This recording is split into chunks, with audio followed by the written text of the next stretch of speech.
বাবা বাবা চলো, আমি আর তুমি দুজনে মিলে একসাথে কাজ করি।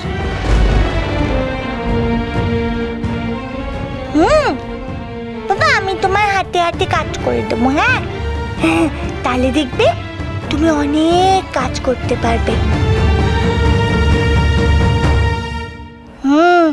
তাহলে আমাদের অনেক অনেক বেশি টাকা হয়ে যাবে, তাই না বাবা? তখন দেখবে এই কাকিমাটা না তোমাকে আর কিচ্ছু বলতে পারবে না, আমাদেরকে আর কিচ্ছু বলতে পারবে না। বাবা বাবা তোমার কাজ নেই বলে সবাই তোমাকে অনেক কষ্ট দেয়, তাই না বাবা? অনেক কষ্ট দেয় সবাই আমার বাবাটাকে। বাবা দেখো, এখন তো আমি তোমার কাছে লজেন্সও চাই না আর সন্দেশও চাই না, তাই না বাবা? বলো চাই না? না বাবা, আমি এখন অনেক বুঝদার হয়ে গেছি, তাই না? বলো আমি বুঝদার হয়েছি না? হ্যাঁ মা, তুমি তো আর তুমি আমার বুঝদার মেয়ে তো। এখন তো সত্যি তুমি আর কিছু চাও না। যারা নিজেদের অনেক বুদ্ধি আছে বলে দাবি করে, তারা যদি তোর এই কথাটা বুঝতো তাহলে তো কোনো সংসারে কোনো সমস্যাই থাকতো না। আর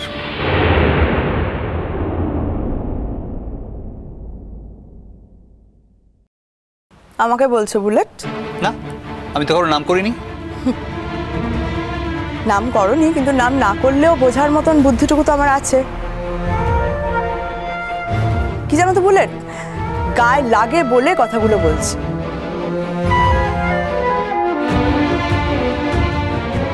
আজকে বাড়িতে কদিন বাদে একটা নতুন বউ আসবে, একটা নতুন মানুষ আসবে এই পরিবারে। সে এসে কি দেখবে যে এই বাড়ির প্রত্যেকটা লোক একজন মানুষের উপর ডিপেন্ড করে আছে। আর তানকে তো নিশ্চয়ই বিয়ের পরও এভাবে আমরা আর নিংড়ে নেব না, তানের তো একটা ভবিষ্যৎ আছে, সেটাও তো আমাকে ভাবতে হবে।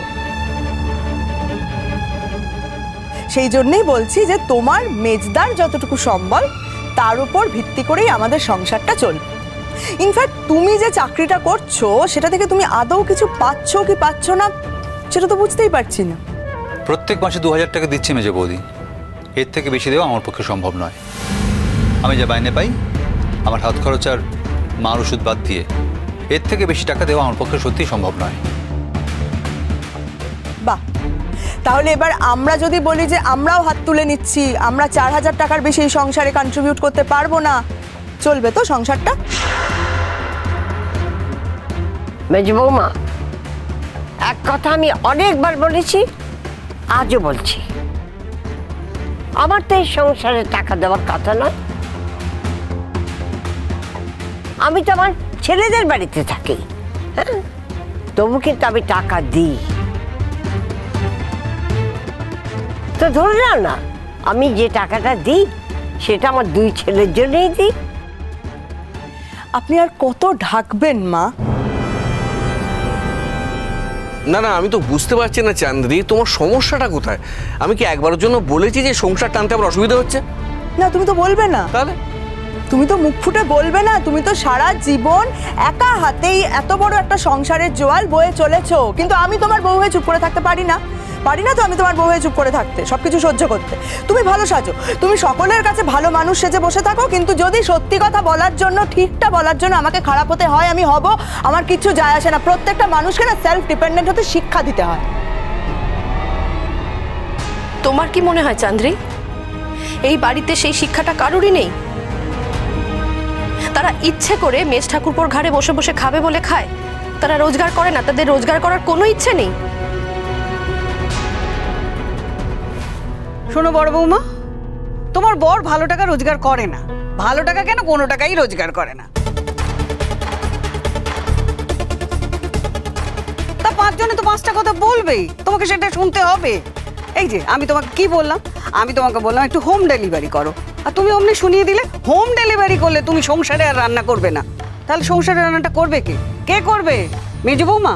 মেজ বৌমা চাকরি করে, হ্যাঁ, ও কি করে করবে? না পিসি, বড় বৌদি যেমন আছে তেমনই থাকবে, কিছু করতে হবে না বড় বৌদিকে।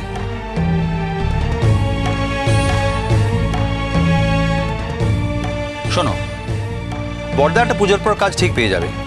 যদি না পায় তখন আমি আর বর্দা মিলে ঠিক করব কি করব। আমরা কিছু নিশ্চয়ই করবো আমরা, তোমরা চিন্তা করো না। বড় বৌদির স্বামী রোজগার কম বলে তাকে ঘরে বাইরে দুদিকে সামাল দিতে হবে, আর একটা চাকরি পেয়ে গেছে বলে বাকিরা পায়ের উপর পা তুলে গোটা জীবনটা কাটিয়ে দেবে, সেটা তো হতে পারে না। শোনো মা, একটা কথা তোমায় এখনই বলে রাখি, যদি বর্দা পুজোর পর কোনো কাজ পায় তাহলে সেই টাকা দিয়ে এই বাড়িতে তুমি একটা রান্নার লোক রাখার ব্যবস্থা করবে। কেন রান্নার লোকের ব্যবস্থা কেন করা হবে? বড় বৌদি তো বাইরে কাজ করতে যায় না, বাড়িতে থাকে।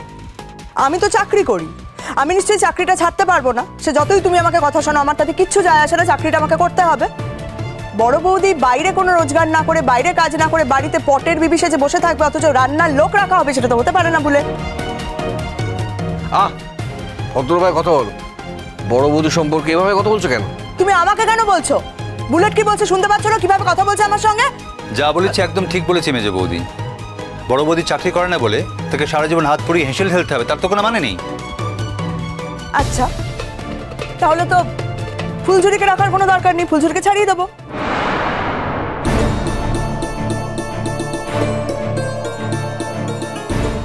কাউকে ছাড়াতে হবে না।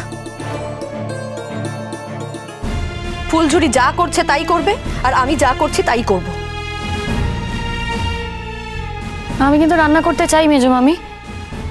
বড় মামি তো আমাকে করতে দেয় না রান্না। আমি তো বলি বড় মামি তোমাকে বলো। রান্না করতে দেয় না বলেই বোধহয় ছুটি কাটাচ্ছিস রোজ রোজ ফুলঝুরি। কোথায় রোজ রোজ ছুটি কাটাচ্ছি আমি মেজো মামি? হ্যাঁ, আমার বিয়ে ঠিক হয়েছিল, তাই সেই কটা দিন আমি আসিনি। এই তো কালকে 1 ঘন্টার জন্য ছুটি নিয়ে পুজো দিতে গেলি, আবার আগামীকাল তুই লালনের বাড়িতে পুজো দিতে যাবি বলে ছুটি নিতে চাইছিস।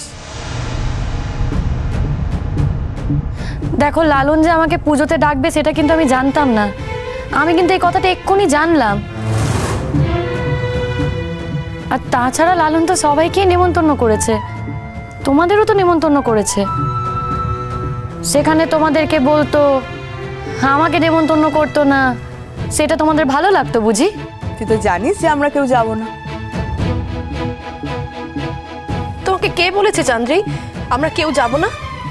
আমি তো আমার মেয়েকে পাঠাবো।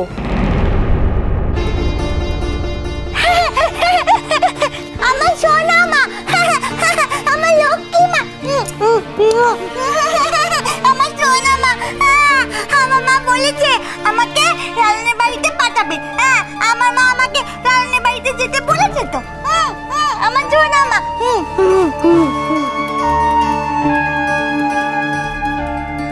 আমার নেমন্তন্ন করার কথা ছিল, আমি করে গেলাম। তোমাদের যার যার আসার তারা এসো, আমি বাইরে আছি। শোন, তুই একদম চিন্তা করিস না, আমি যাব। দেখ লালন, আমি যদি শরীরে জোর পেতাম না আমিও যেতাম,